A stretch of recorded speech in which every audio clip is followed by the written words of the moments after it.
Chapter 11. Making use of creative and synthetic imagination.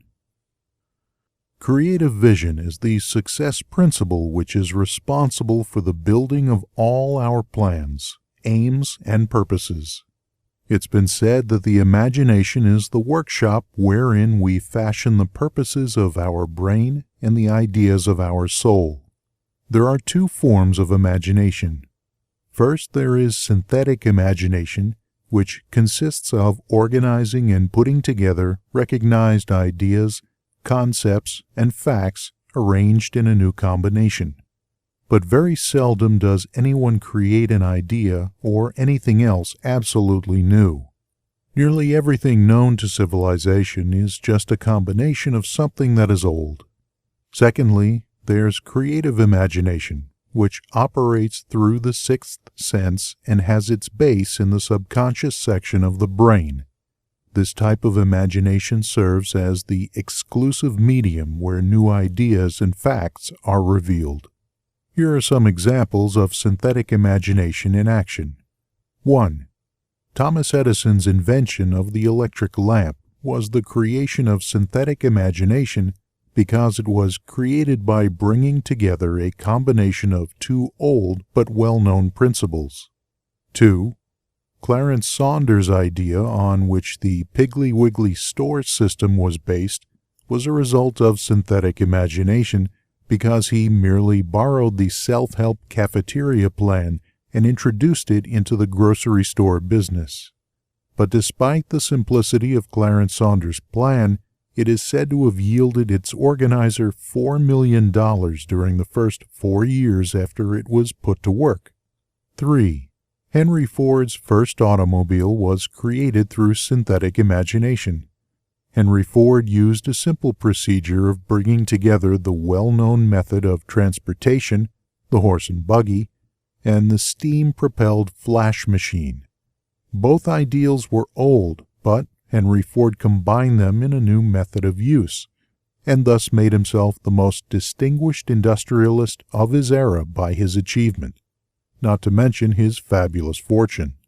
4th, a school teacher named Christian Kent Nelson used synthetic imagination when he dipped a hunk of ice cream in chocolate and placed it on a stick and called it Eskimo pie. He started a new industry which still has a widespread outlet and grosses a huge sum annually.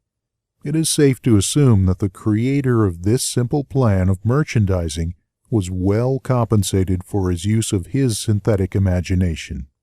5th, Frank Winfield Woolworth made use of synthetic imagination by this simple procedure of setting up a retail store in which a large variety of merchandise retailing at 5 or 10 cents per item was offered to the public. He lived to see his merchandise innovation start a series of similar retail stores, all of which grossed millions of dollars in annual sales. Now here are some examples of creative imagination. 1.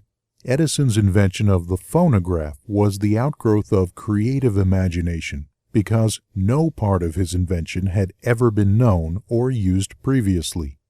2. Guglielmo Marconi's invention of wireless communication was also the outgrowth of creative imagination, because it was based on new ideas which had never been used previously. He was the first to discover the means by which sound can be transmitted through wires. 3. Marie Curie's discovery of radium was also the outgrowth of creative imagination, because no one before her had ever revealed its existence on the method by which it could be covered or refined. 4th, the Wright brothers' invention and perfection of the first successful aeroplane was partly the result of creative and synthetic imagination, because others previous to their time had discovered some of those ideas. But they were the first to coordinate those ideas so that they fully worked. 5th, Robert Gilmore Letourneau built heavy earth moving machinery, which involved ideas never before used.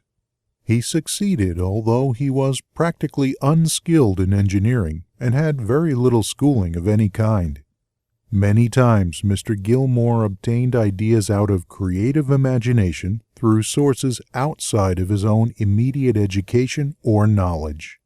Here's the point where people sometimes tune in on their creative imagination and come up with ideas which benefit great numbers of people, thus making themselves popular and rich. Here are some things to think about that you can use as an aid in your creative imagination. The first thing you must know is that the best ideas are yet to be revealed and put into the service of mankind. Secondly, you must know that there are plenty of opportunities to become rich.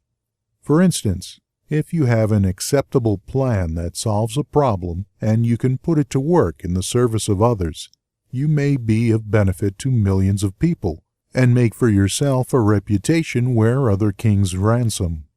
Imagination is a trait which becomes alert only by constant action based on the success principles described here in this book.